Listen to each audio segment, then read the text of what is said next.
Value pack fresh Perdue chicken thighs or drumsticks, only $1.99 per pound. Sweet-eating cantaloupes, just $3.99 each, saving you $2. Save $3 on Luigi's Real Italian Ice, just $3.99 for a 6-count. Start your morning with Kellogg's To-Go cereal cups, only $1.29. Hot price on Kool-Aid Jammers, just $3.99 for a 10-pack. All stores open Monday through Saturday from 7 a.m. to 10 p.m., Sundays 9 a.m. to 7 p.m. for your shopping convenience. You can count on us.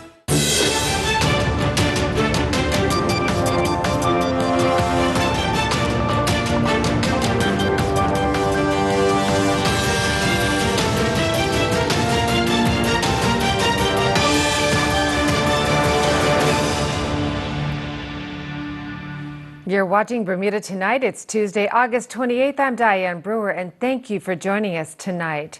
A Bermuda icon, the voice of summer, CV Jim Woolridge, has passed away after a long illness at the age of 92.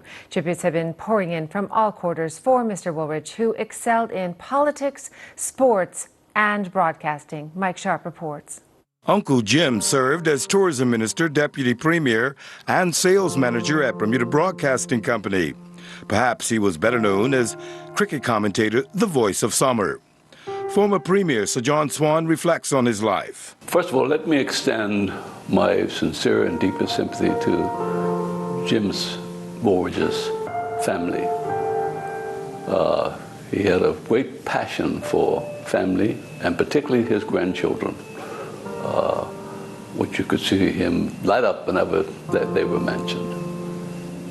Jim was a stalwart individual in working for the community. He served under Sir Edward Richards. He served under Jack Sharp, and right along up to David Gibbons and myself. Always at the hallmark of public relations.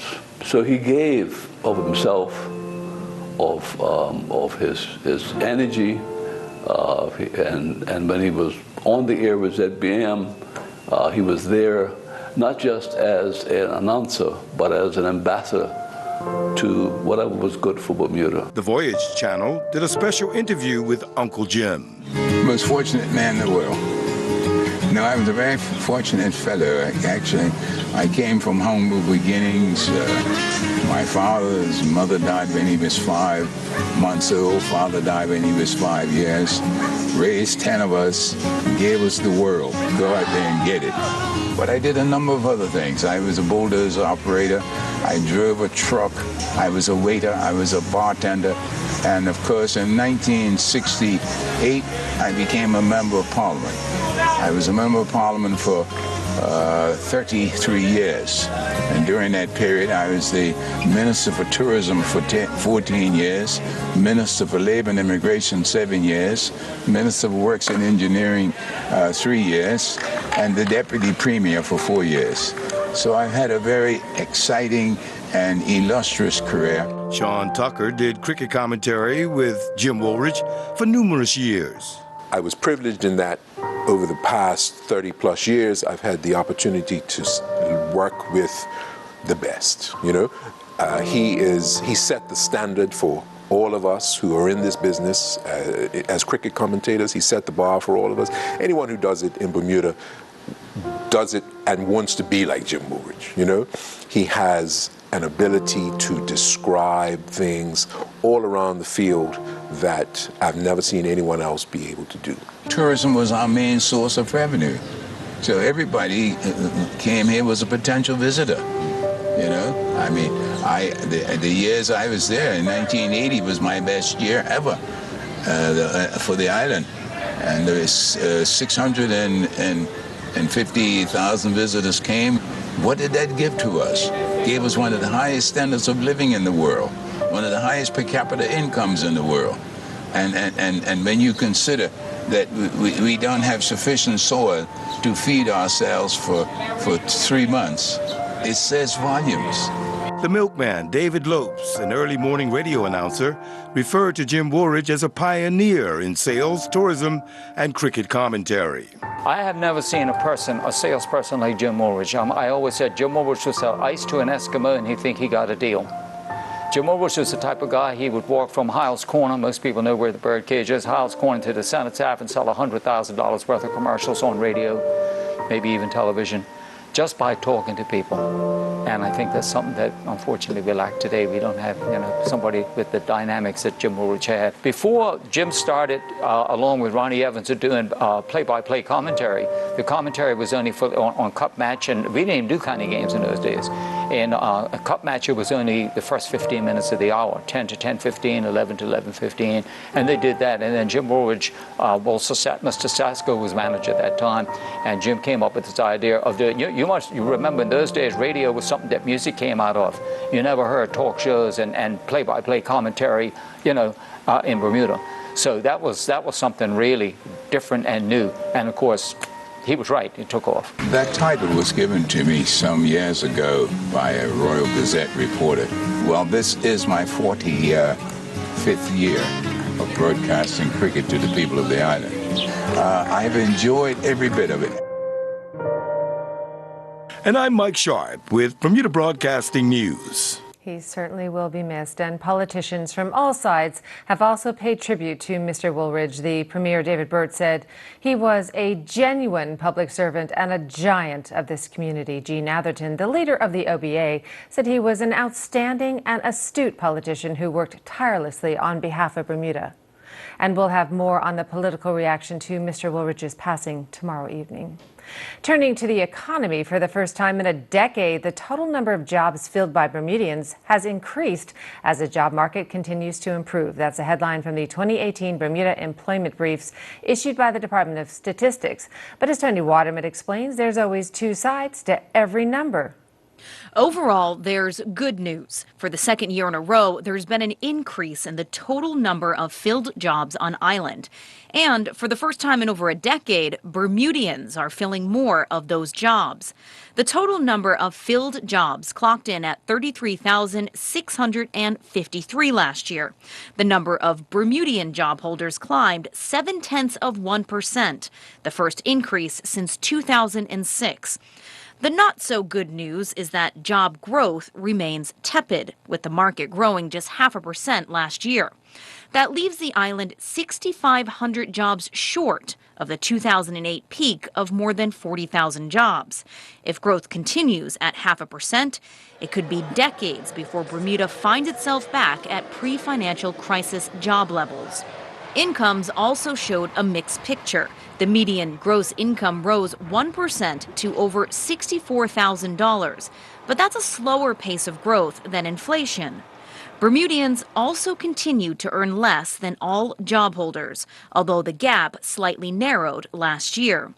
The racial divide also remains relevant, with white employees earning more than $30,000 more than blacks. As for the jobs themselves, the restaurant and hotel sector led job growth in 2017, while clerical positions suffered a significant drop for another year. Tony Waterman for Bermuda Broadcasting News. Thanks, Tony. Well, we'll have more for you after this short break, including government plans to spend more on the island's creaking bus system, plus all the latest weather news. Stay with us.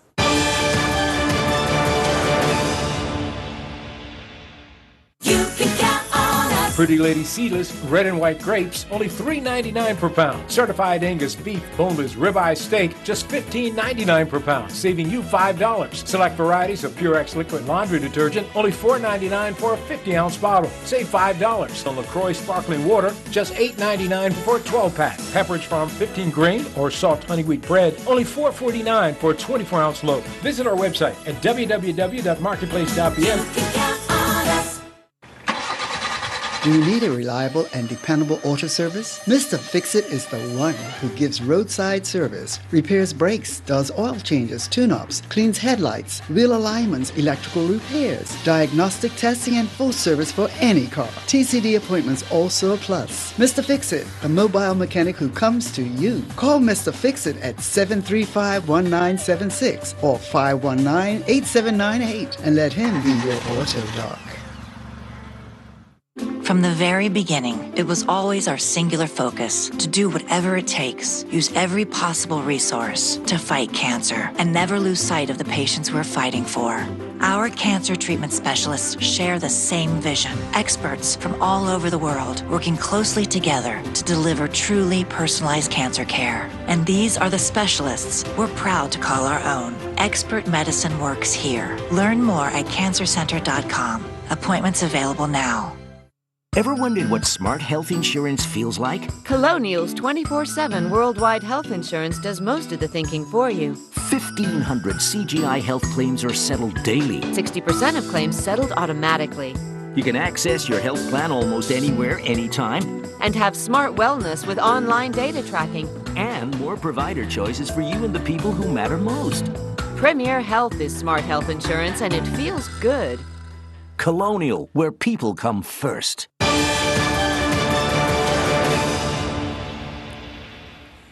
Welcome back. Police say two men, one 24 years old and the other 25 years old, have been arrested in connection with the murder of Dan Shun Swan outside the Southampton Rangers Sports Club.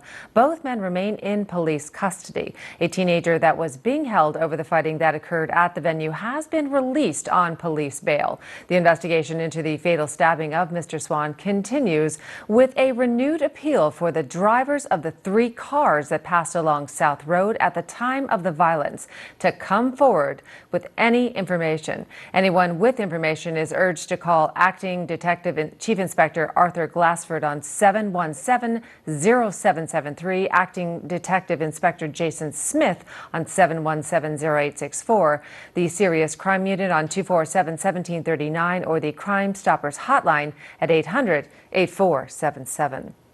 The government says it will invest several $1 million in public transportation over the current and next financial year.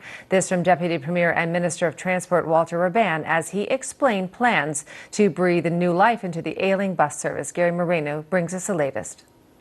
It's no secret that many of the pink and blues have reached or are nearing the end of their serviceable life. An urgent action is needed to ensure there is a sufficient number of these vehicles in service to meet the needs of the travelling public. That action, the minister explains, though, does not come cheap. We're putting in something like $10 million of investment into public transport that did not exist prior to this government coming into place. So that'll include the 4 buses that are now on island. If everybody wonders, they're here. We also have another 8 buses, which, as the director indicated, have been ordered. And that amounts to around $2.5 million. Then we have another RFP, which is about the next generation of buses, which is in play. That's going to be another $3 million or so. But it's not only about money. There is also the seemingly unending issue of coming up with a workable schedule, which is needed to ensure there are sufficient buses operating on the roads at any given time. Our goal with our work that we're working with our partners to revise the schedule is to get that down to be considerably less, to between 50 and 60 buses schedule and a roster going forward, which will eliminate, in our view, all the cancellations that people are plagued with. We are sympathetic with our Bermudians and our residents with these cancellations. I can tell you, as somebody who used to have to use the bus daily, I understand how they feel about that. So although it's taken some time, and that's for a variety of reasons, but we are on path and on track to having that revised schedule and roster in place.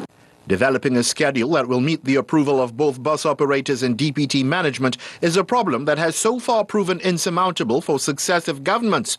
Mr. Raban, however, is confident a solution may be around the corner. We are close. A year, 6 months, No. 2 weeks? We are within the next few months. It is our expectation that this process will be concluded. And we will have a new schedule. Okay, so what is the problem in arriving at a workable schedule? It's not a problem, it's just that there is a process. It is governed by the collective bargaining agreement. There's a requirement to have an operating committee. We have those who advise us on the actual changes that have to be made.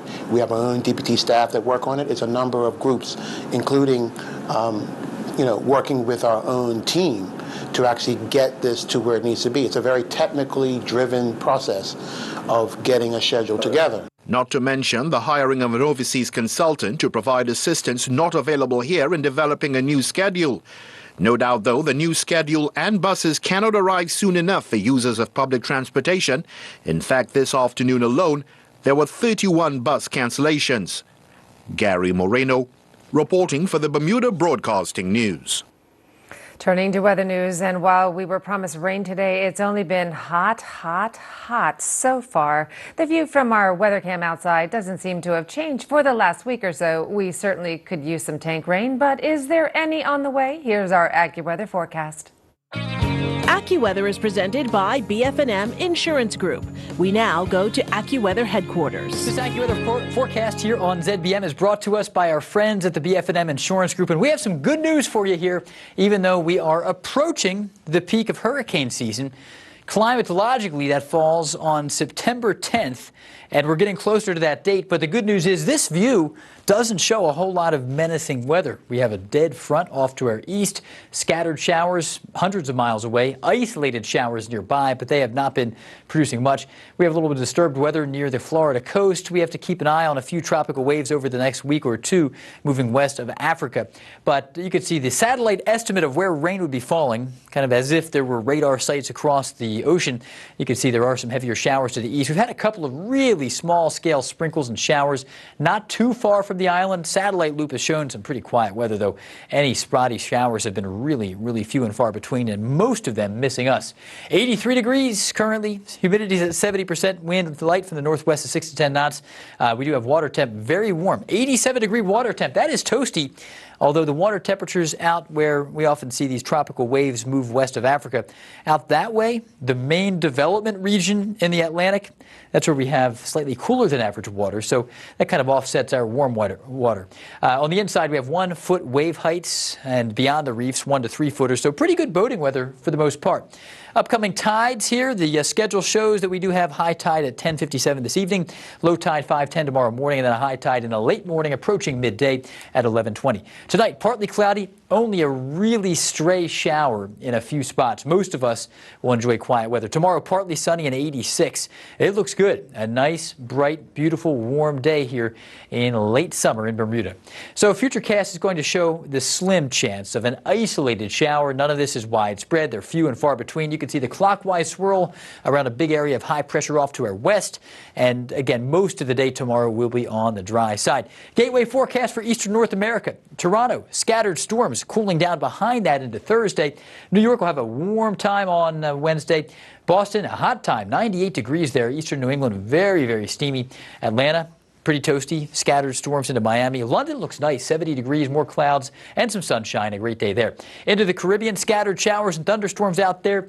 Basically business as usual into Jamaica, Barbados, and Trinidad and Tobago this time of the year as tropical waves occasionally traverse the area, but none of them are too strong. We will be watching the west coast of Africa for some additional tropical waves to move west. And as we get into that 5 to 10 day time frame into the future, this weekend into next week, a couple of them could possibly become stronger, and maybe 1 or 2 might even become a tropical depression. So we need to keep an eye on that. Until then, our forecast looks really nice. More bright weather, sunny skies, some clouds, and highs right around 86. Back to you. AccuWeather was presented by BF&M Insurance Group.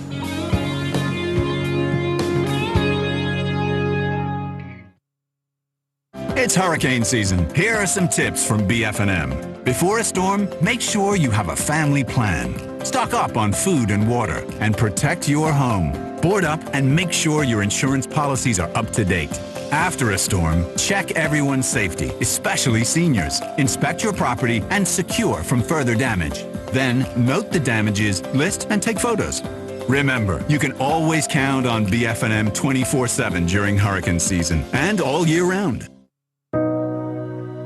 All my life is changing every day, in every possible way. And then I open up and see the person falling here is me.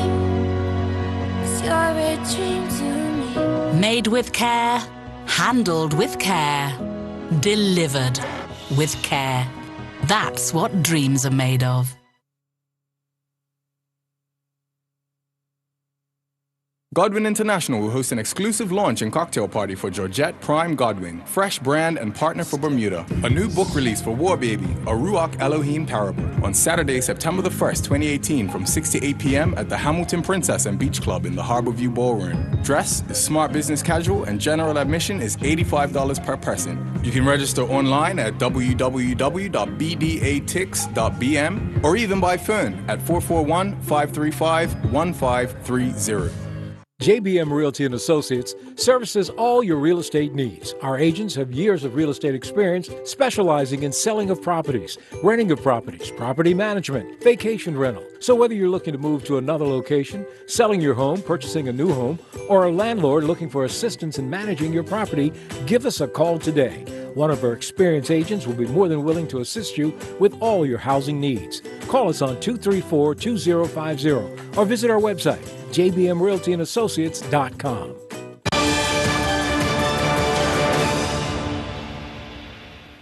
Just 2 weeks before the start of the new school year, the Ministry and Department of Education headquarters in St. David's is closing, with plans being made to relocate all staff to new premises. The ministry is saying in a press release the building has undergone a number of health and safety inspections in recent years, with the government health and safety coordinator now determining that the staff should be relocated to new premises as soon as possible. Acting Premier and Minister of Public Works Colonel David Birch said the action was necessary as the government has a responsibility to provide the safest possible work environment for its employees. He also said the aim is to provide a seamless transition to an alternative site in good time so that preparations for the beginning of this school year can continue.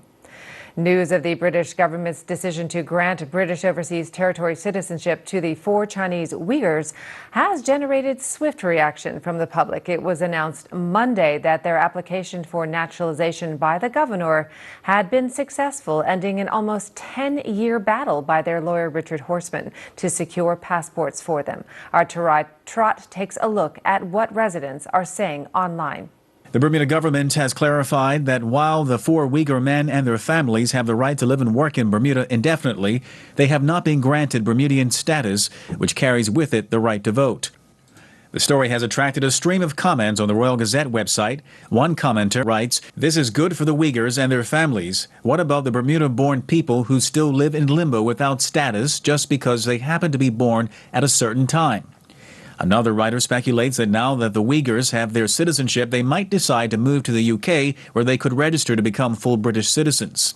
Meanwhile, a poster under the name James on the BurnNews.com website writes, "Wow, they got it before me, and I have been here 37 years. That comment met with a response from another user who points out, unlike the commenter, the Uyghurs were held captive, were stateless, and escaping turmoil in their native China. Another Burn News commenter writes, "I'm glad to see that these men are finally on their way to putting this nightmare behind them. A nightmare that was not of their own making, but was created by a long line of decisions by politicians and other government officials that cared nothing about their individual rights and freedoms." The status of British Overseas Territories citizenship relates to people who hold British nationality by a virtue of a connection to a British Overseas Territory.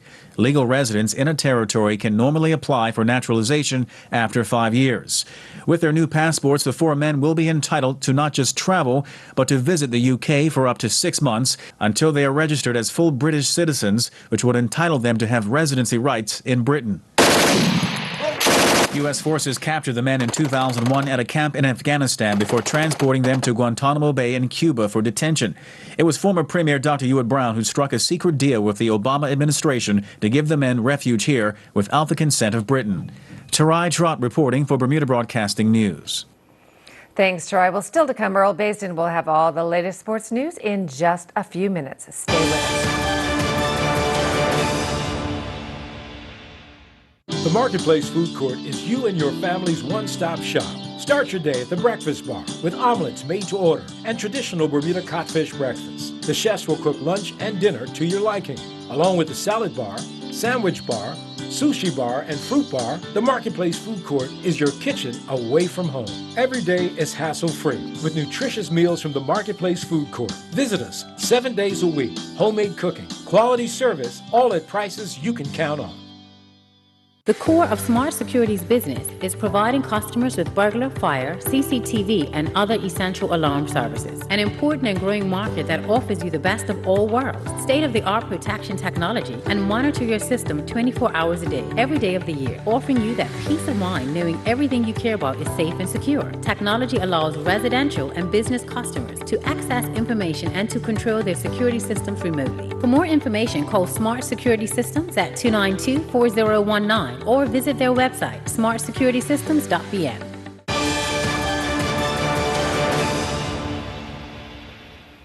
Welcome back. Sports Now, and Earl Basin has all the latest action in tonight's Sports Report. It was a difficult night in Jamaica last evening as the Bermuda women's national football team went down 4-0 to the host of the CONCACAF Women's Championships. Jamaica took the lead in the 17th minute when Trudy Carter scored.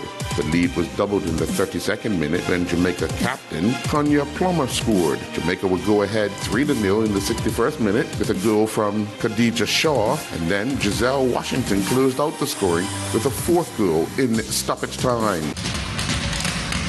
The Bermuda Referees Committee conducted an assistant referee course at the Clyde West Center of Excellence. 16 individuals attended with a mixture of senior and young participants under the guidance of instructor Martin Wire. Chairman of referees Cranston Williams, although pleased with the turnout, is still looking for more. It was a good turnout, and we are encouraged and hoping that we can get more people.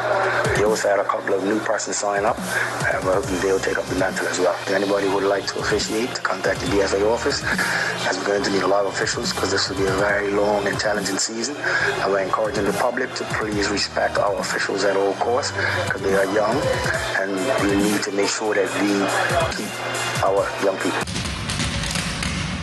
Noah Brown and Michael Franklin were back on the court in the men's singles second round on day 2 of the Pan American Squash Championships going on in Cayman Islands. Brown will take on Cameron Stafford of the Cayman Islands. The pair would battle for 56 minutes with Stafford winning 3-2. Stafford won the first game 11-8 before Brown would level the match at 1-1, winning the second game 11-4. Stafford would go back in front, winning the third game 11-8. Once again, Brown would dig deep and win game 4 12-10. The match would be decided in a fifth and final game that would see a seesaw battle that Stafford would win eventually 11-9. Franklin went down in a 54-minute battle against Diego Gabi from Brazil 3-1. Gabi would win the first game 15-13, but Franklin would take control of the second game, winning 11-4. Gabi would then go back in front, winning the third game 12-10, and then Gabi would close out the match, winning the fourth game 11-2.